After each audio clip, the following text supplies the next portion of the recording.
जय बाबा स्वामी, जय आत्मेश्वर।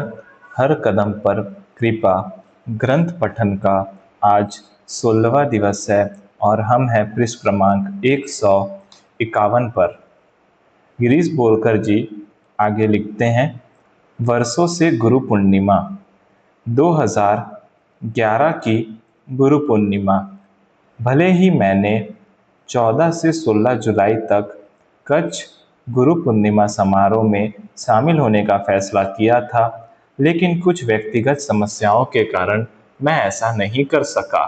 मैंने इसके बजाय पुणे के कोरेगांव पार्क में ओशो आश्रम जाने का फैसला लिया। मेरी पत्नी प्रेम पारस और उनकी पत्नी भी मेरे साथ थे। चूंकि पहली बार आने वालों को HIV परीक्षण करवाना होता था, हमने औपचारिकताएं पूरी की और आश्रम में प्रवेश किया। आश्रम के अंदर का परिदृश्य बहुत सुंदर था। हमें गेरुआ रंग के वस्त्र पहनने होते थे, जो सभी भक्तों के लिए एक यूनिफॉर्म की तरह होते थे। अंदर आने के बाद हमने विभिन्न ध्यान कक्षों में उपलब्ध विभिन्न प्रकार के ध्यानों की एक अनुसूची उठाई। उनमें से एक नाद ब्रह्म ध्यान था। इस ध्यान में शिक्षक को बताना होता है कि हाथों को संगीत के साथ कैसे हिलाना है।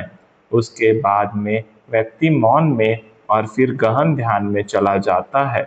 संगीत शुरू होने के बाद जब मेरे हाथ बताए गए तरीके से हिलने लगे तो मुझे महसूस हुआ कि मेरा हाथ हॉल के अंदर उत्पन्न हो रहे ऊर्जा क्षेत्र को काटने का प्रयास कर रहे हैं। तत्पश्चात हम सब पद्मासन में बैठकर ध्यान करने लगे।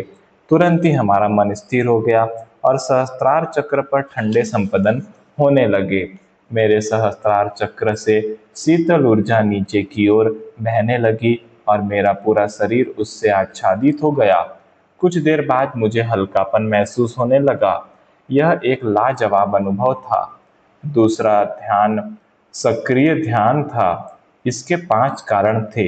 सबसे पहले, आप 10 मिनट तक जोर जोर से और लगातार सांस अंदर और बाहर ले। इसके बाद आप जिस स्थिति में होते हैं उसी स्थिति में स्थिर हो जाते हैं। उसके बाद जब आप आवेश में आते हैं तो आपसे कहा जाता है कि आप जो चाहे करें, चीखे, रोए, हंसे, कूदे, रेंगे। संक्षेप में आपको 10 मिनट के लिए शारीरिक और मानसिक रूप से सक्रिय रहने के लिए कहा जाता है और उस समय साथ में जोशीला संगीत भी चलाया जाता है। अगले चरण में आप अपने हाथों को ऊपर उठाते हैं और उन्हें अपने पैरों की ओर लाते हुए हु हु हु हु की आवाज निकालते हुए चिल्लाते हैं। यह क्रिया भी 10 मिनट के लिए की जाती है। अगला चरण 15 मिनट का है। एक बार जब आप घंटी की आवाज सुन लेते हैं तो आप जिस भी स्थिति में हो, आपको उसी स्थिति में पूरी तरह से मौन में डटे रहना होता है। जब ऐसा होता है तो आप सचमुच उस ऊर्जा को महसूस कर सकते हैं जो पहले 3 चरणों की तीव्र गतिविधि के दौरान उत्पन्न हुई है। अचानक आप जागरूकता पूर्वक सब कुछ देखने लगते हैं। आप जागरूकता की एक उच्च अवस्था में पहुंच जाते हैं, जो कि मेरे लिए बिल्कुल नया अनुभव था। अंतिम चरण भी 15 मिनट का था। इसमें आपको सौम्य तथा मधुर संगीत की लय के साथ नाचते और झूमते हुए अपनी आंतरिक जागरूकता का जश्न मनाने के लिए कहा जाता है। आपको जो भी अच्छा लगे आप वो कर सकते हैं। इस मधुर संगीत में डूबे हुए आपको अपना शरीर तथा मस्तिष्क एकदम हल्का लगने लगता है और आप असीम शांति तथा आनंद महसूस करते हैं। एक ध्यान और था जिसका नाम श्वेत वस्त्र ध्यान था, जिसमें मैंने गुरु पूर्णिमा के दिन भाग लिया था। यह ध्यान एक पिरामिड के गुंबद में रखा गया था, जो कि अपने डिजाइन के कारण हमेशा ऊर्जा से भरपूर रहता है। ध्यान के समय के अतिरिक्त किसी भी समय में इसके अंदर प्रवेश करने की अनुमति नहीं होती। शाम 6 बजे ध्यान साधना शुरू हुई। हमसे अनुरोध किया गया था कि हम अपने आगे, पीछे, दाएं और बाएं बैठे हुए साधकों से एक शरीर और एक बाजू की लंबाई से अधिक की दूरी बनाकर रखें। जैसे ही संगीत शुरू हुआ, हमें आंखें बंद करके नाचने और संगीत पर झूमने के लिए कहा गया। नृत्य का आनंद ले और संगीत को महसूस करे। हमें सब भूलकर नाचने और संगीत में पूरी तरीके से डूब जाने के लिए कहा गया। इसके करीब आधे घंटे के बाद हमें लेटने या बैठने के लिए कहा गया, जो भी हमें सहज लगे। मैं सब आसन में लेट गया। थोड़ी थोड़ी देर के बाद संगीत बज रहा था और उसके बाद पूरी तरह सन्नाटा छा गया। जैसे जैसे श्वास धीमी होती गई, मैं उस दिव्य संगीत के बीच वाले अंतराल में शांति महसूस कर रहा था। मेरे शरीर में ऊर्जा का भरपूर संचार हो रहा था। मैं महसूस कर सकता था कि ठंडी ऊर्जा के तरंगे मेरी रीढ़ की हड्डी में ऊपर की ओर बढ़ रही है। मैंने अपने दिल की धड़कन के साथ लयबद्ध हो रहे क्राउन चक्र के ठंडे संपदनों को महसूस किया। आंतरिक शांति की अनुभूति थी जो मैंने तब तक कभी महसूस नहीं की थी। आज तक मैं परम आनंद के उन पलों को संजोता हूँ। यह एक अनूठा और उत्थान करने वाला अनुभव था। उनमें से प्रत्येक ध्यान से मैंने बहुत कुछ प्राप्त किया है, कुछ ऐसा जो हमेशा मेरे साथ रहा। कच्छ समर्पण आश्रम, जुलाई 2 से 4, 2012। मैंने ट्रेन पकड़ी। रास्ते में हरीश राव, रामनाथ कामथ, प्रवीण पुरव और दीपक टंडन भी ट्रेन में सवार हो गए। हम सुबह 8 बजे भुज पहुंचे और हमने बस की टिकट बुक की। हम करीब 9:10 पर आश्रम पहुंचे और अपना रजिस्ट्रेशन करवाया। जब मैं वहां टहल रहा था, तब मुझे गुरु शक्ति धाम की ओर संकेत करता हुआ बोर्ड दिखाई दिया। जैसे ही मैंने धाम में प्रवेश किया, मेरी नज़र मूर्ति पर पड़ी और मैंने अपने अंदर प्रेम का एक दरिया उमड़ता हुआ महसूस हुआ। मेरी आंखें नम हो गई। मूर्ति में से ऊर्जा प्रवाहित हो रही और उस ऊर्जा के कारण मूर्ति बहुत सुंदर लग रही थी। कि मैं अपने कि मैं अपने हाथों को ठंडा महसूस कर सकता था और उसके सामने प्रणाम करते हुए मुझे पहले अपने हाथ और तत्पश्चात सारा शरीर ठंडा होता हुआ महसूस हो रहा था। अपने पूरे शरीर को ठंडा होते हुए महसूस कर रहा था। उसके बाद में जैसे ही मैंने मुख्य कार्यक्रम के तंबू में प्रवेश किया, मंच की पृष्ठभूमि में एक गांव का एक बहुत ही सुंदर दृश्य था, जिसमें परम पावन गुरुदेव के सिंहासन के दोनों ओर झोपड़ियां दिखाई दे रही थी और पीछे एक नीला आकाश दिखाई दे रहा था। मंच की सजावट बहुत खूबसूरत लग रही थी। समारोह की शुरुआत शाम 4 बजे श्री राम भाई के द्वारा गुरु आह्वान और गुरु मंत्र के उच्चारण के साथ हुई। गुरु मंत्र के जप से उच्चारण के साथ ही पैरों से ऊपर की ओर शीतल संपदन होने लगे। ध्यान के बाद डॉक्टर पारस भट्ट और श्रीमती हेमा वीरकर ने समारोह के स्वामी अध्यक्ष के रूप में अपना स्थान ग्रहण किया। दिन भर कई तरह की घोषणाएं होती रही। सायं 5:15 पर परम पूज्य गुरुदेव ने महोत्सव का उद्घाटन प्रवचन देकर कार्यक्रम की शुरुआत की। रात्रि 8:30 बजे रात के भोजन प्रसाद के बाद शंखों की ध्वनि के साथ परम पूज्य गुरु माँ का आगमन हुआ। इसके बाद सांस्कृतिक कार्यक्रम की शुरुआत हुई, जिसमें भगवान गणेश की स्तुति साधकों द्वारा प्रस्तुत की गई। उन नृत्यों में अथाह ऊर्जा तथा संपदन थे। अगली सुबह 7:30 बजे श्री राम भाई द्वारा ध्यान का सत्र लिया गया। ध्यान के दौरान मुझे नाभि पर ठंडक महसूस होने लगी और मेरे शरीर के दाहिने हिस्से पर ऊर्जा का प्रवाह महसूस हुआ। यह एक आनंद की अनुभूति थी। प्रातः 8:30 बजे परम पूज्य गुरु माँ और परम पूज्य गुरुदेव का शंखनाद के साथ सभा मंडप में आगमन हुआ। गुरु दीक्षा के कार्यक्रम से पूर्व परम पूज्य गुरुदेव का गुरु पूर्णिमा विशेष प्रवचन हुआ। प्रवचन के अंत में उन्होंने संदेश दिया कि आत्मा का परमात्मा में विलीन होना ही सही अर्थ में सच्चा समर्पण है। तत्पश्चात गुरुपाद पूजा हेतु चयनित 2 दंपत्ति चौहान और पगारे द्वारा गणपति अथर्वशीर्ष के सामूहिक पाठ के साथ पाठ पूजा की प्रक्रिया शुरू की गई। गणपति अथर्वशीर्ष का 11 बार पाठ हुआ। इस दौरान पंचामृत से गणेश मंत्र के पाठ के दौरान मेरा पूरा शरीर ऊर्जा से सराबोर हो गया था। मेरे मस्तिष्क का दाहिना गोलार्ध पूरी तरह से ठंडा हो गया था। इस प्रकार मेरी आंखें इस तरह से बंद हो गई थी और उच्च ऊर्जा के कारण मैं उन्हें खोलने में असमर्थ था। अगले दिन 4 जुलाई की सुबह 1:50 पर मेरी आंख खुली। प्रातः 5:30 बजे शंख ध्वनि गुरुदेव के आगमन की घोषणा कर रही थी, जिसके बाद श्री राम भाई द्वारा गुरु आह्वान किया गया। फिर गुरुदेव ने फिर एक संक्षिप्त प्रवचन दिया और गुरु मंत्र के जाप के साथ ध्यान करवाया। अत्यधिक ऊर्जा और संपदन महसूस हो रहे थे। 20 मिनट तक मुझे नाभि चक्र तथा सहस्त्रार चक्र पर एक साथ शीतल वृत्ताकार कंपन महसूस होते रहे। मेरे आज्ञा चक्र पर लगभग 24/7 संपदन होते रहे और इस तरह मेरा चित्त लगभग पूरा दिन ही आज्ञा चक्र पर स्थिर रहा। शांति पाठ के साथ महाध्यान का समापन हुआ और फिर गुरुदेव का प्रस्थान हुआ। गुरु पूर्णिमा के कार्यक्रम की समाप्ति के बाद हम रात 10 बजे रेलवे स्टेशन पहुंचे। हम शांतिपूर्वक समय पर घर पहुंच गए। दांडी आश्रम, जुलाई 21 से 23, 2013।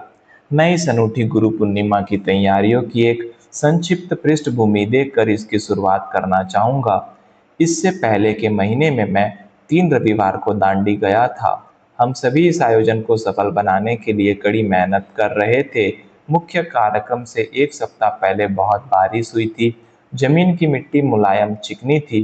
विशाल पंडाल के लिए फ्रेम भी बड़ी मुश्किल से लगाया गया था।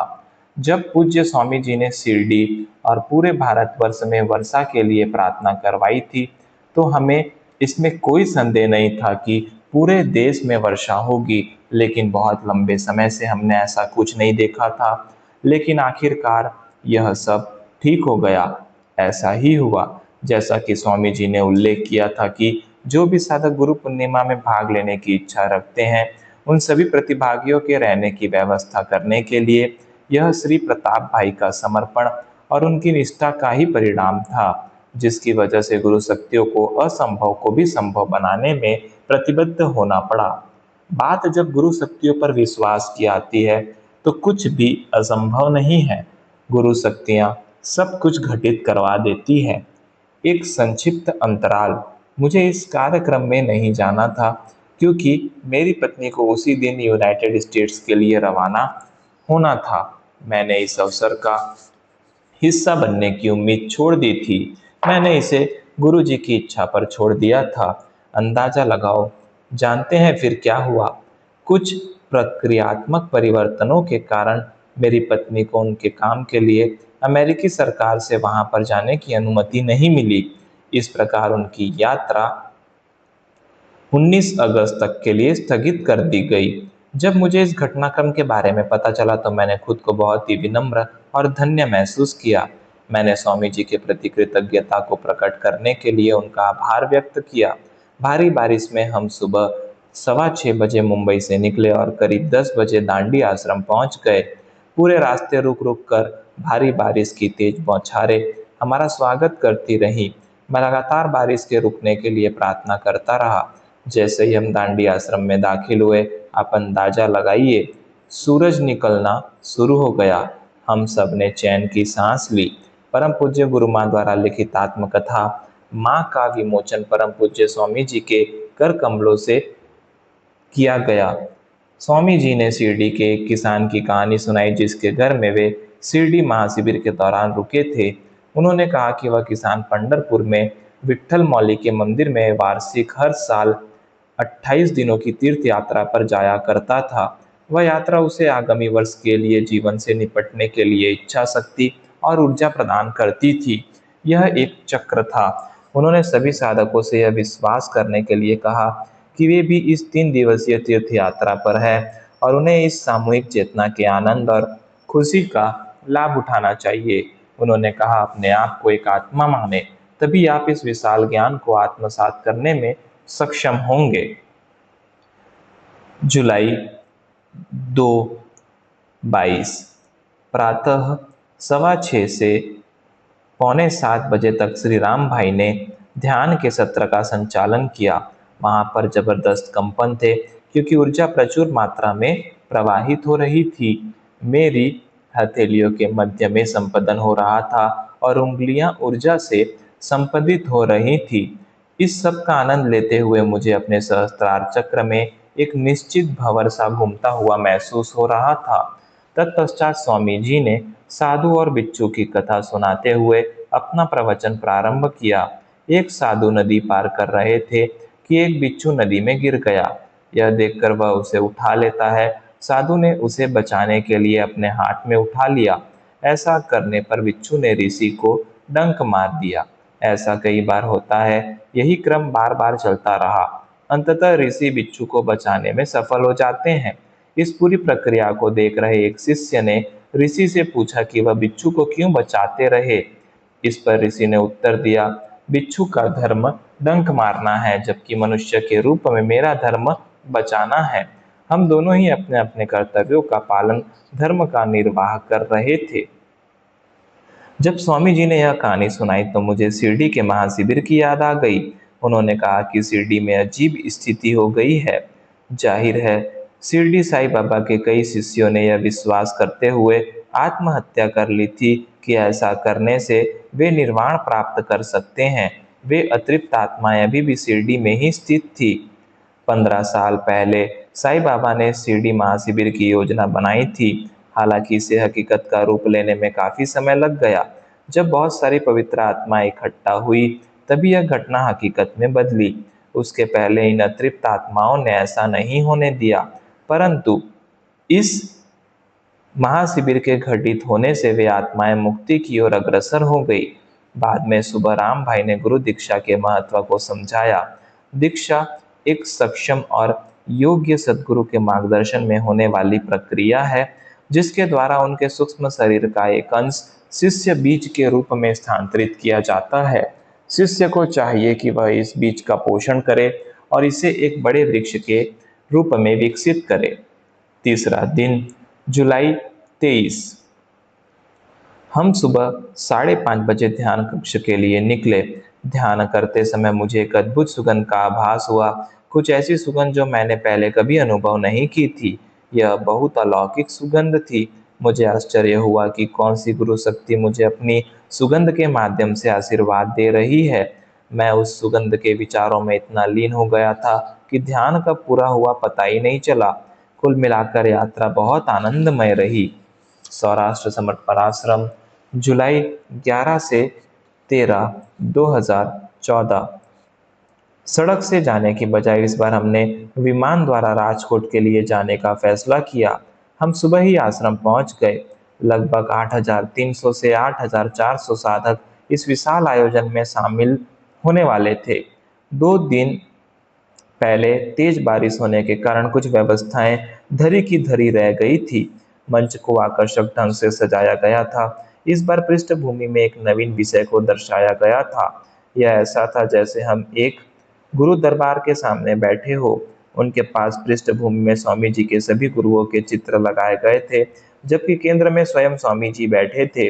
कलाकार प्रभाकर जी ने ऐसा अद्भुत काम किया था कि यह यथार्थ प्रतीत होता था, मानो वे सब वास्तव में ही गुरु के दरबार में हो। विश्वास करने के लिए मंच से निकलने वाली ऊर्जा का अनुभव करना अविश्वसनीय था।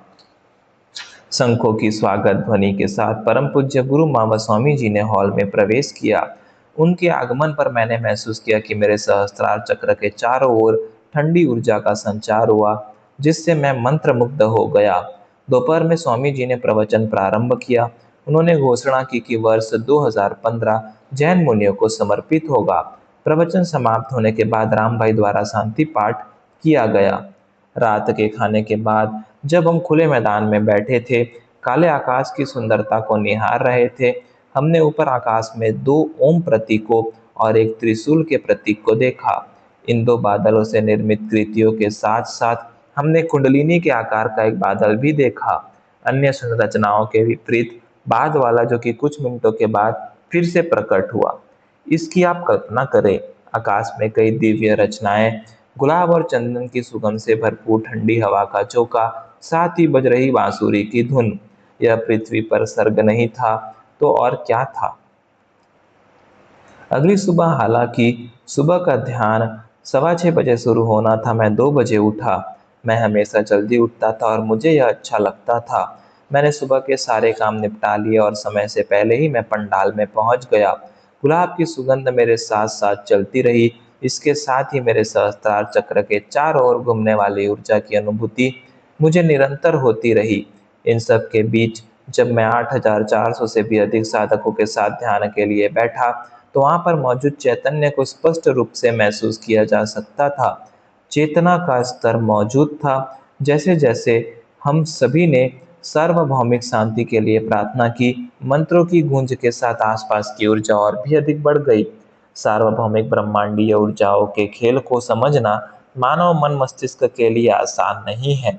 यद्यपि हम सबसे अधिक बुद्धिमान प्रजाति होने का दावा कर सकते हैं, फिर भी ऐसी लाखों चीजें हैं जिन्हें हमारा दिमाग नहीं समझ सकता। उदाहरण के लिए दोपहर की घटना, यह जो कि अत्यंत विचित्र थी। जब हम सभी साधक शाम 4 बजे फिर से एकत्रित हुए, तो सब कुछ उज्जवल और धूपदार था। धूप निकल आई थी। 4:45 बजे शंखों की ध्वनि के साथ गुरु माँ ने प्रवेश किया। 45 मिनट के बाद जब उनका प्रवचन समाप्त हुआ और उन्होंने मंच से विदाई ली, उसके लगभग तुरंत बाद ही बादल छा गए। इतनी तेज बारिश होने लगी कि 20 फीट आगे भी मुश्किल से देख सकते थे। बारिश इतनी तेज थी कि पल भर में ही सारे इंतजाम धुल गए। स्वामी जी ने घोषणा की कि जो लोग अपने अपने वाहन से आए हैं और पास में ही रह रहे हैं, वे तुरंत चले जाएं। लगभग 4,000 लोग बाहर चले गए। जब यह सब हो रहा था, मैंने आकाश की ओर देखा और उसका आशीर्वाद मांगा, सब कुछ ठीक होने की दुआ मांगी। आप अंदाजा भी नहीं लगा सकते कि ऐसा सचमुच होना शुरू हो गया।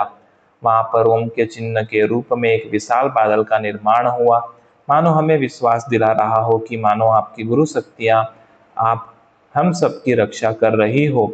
यह बहुत ही दिव्य अनुभूति थी। दिन का अंत सभी के जल्दी सोने से हुआ।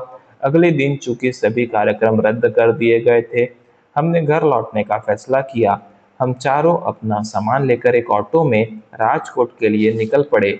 एक बार जब हम वहां पहुंच गए, वहां पहुंचने पर तो हम होटल क्रॉस रोड पर रुके ताकि हम मुंबई जाने के लिए फ्लाइट पकड़ने से पहले आराम कर सके। रात के खाने के बाद मेरे साथी दीपक टंडन ने मुझे एक बुजुर्ग वकील से मिलवाने के लिए अपने कमरे में बुलाया। जाहिर है, प्रत्यक्ष तौर पर वह प्रभावित नसों को दबाकर लोगों के शारीरिक दर्द को ठीक कर सकता था। मुझे पिछले 8 वर्षों से पीठ के निचले हिस्से में पुराना दर्द था। कुछ समय से मैं स्वामी जी से इससे छुटकारा पाने के लिए प्रार्थना भी कर रहा था। एक अजीब कारण से या किसी कारणवश मेरे दिमाग यह बात घर कर गई थी कि अचानक कहीं से प्रकट होने वाले इस दर्द का मेरे पिछले जन्म से कुछ लेना देना है। इस सज्जन ने मुझे बैठने को कहा। फिर एक टूथब्रश की मदद से उन्होंने मेरी उन नसों पर अत्यधिक दबाव डाला जो दर्द में थी। थोड़े थोड़े अंतराल के बाद 4 बार ऐसा किया। चौथे सत्र के बाद दर्द पूरी तरह से गायब हो गया था। उन्होंने इस तकनीक को मेरे घुटनों पर भी किया। अब मेरा दर्द बिल्कुल खत्म हो गया था। हमारे मुंबई पहुंचने के बाद रामान रामानी जी ने हमें राजकोट में हुई भारी बारिश के बारे में और जानकारी दी। प्रकाशित रिपोर्टों के अनुसार अगर राजकोट क्षेत्र में यह अप्रत्याशित बारिश नहीं हुई होती, तो किसानों का आर्थिक रूप से बहुत नुकसान हो गया होता। चीजें होने का एक कारण जो कुछ भी होता है, और वे हमेशा सर्वश्रेष्ठ के लिए होती है, वह हमेशा किसी भलाई के लिए ही होता है। उन सभी साधकों के लिए जिन्हें लगा कि उन्हें किसी प्रकार का नुकसान हुआ है, मैं यह कहना चाहूँगा कि इस घटना के माध्यम से स्वामी जी ने एक बार में ही काफ़ी बड़ी संख्या में लोगों के कर्मों को नष्ट कर दिया था। अगर यदि उस समय कोई बड़ी आपदा होने की प्रतीक्षा कर रही थी, आ जाती, तो क्या होता? गुरु शक्तियाँ रहस्यमय ढंग तरीकों से कार्य करती है। जय बाबा स्वामी, जय आत्मेश्वर।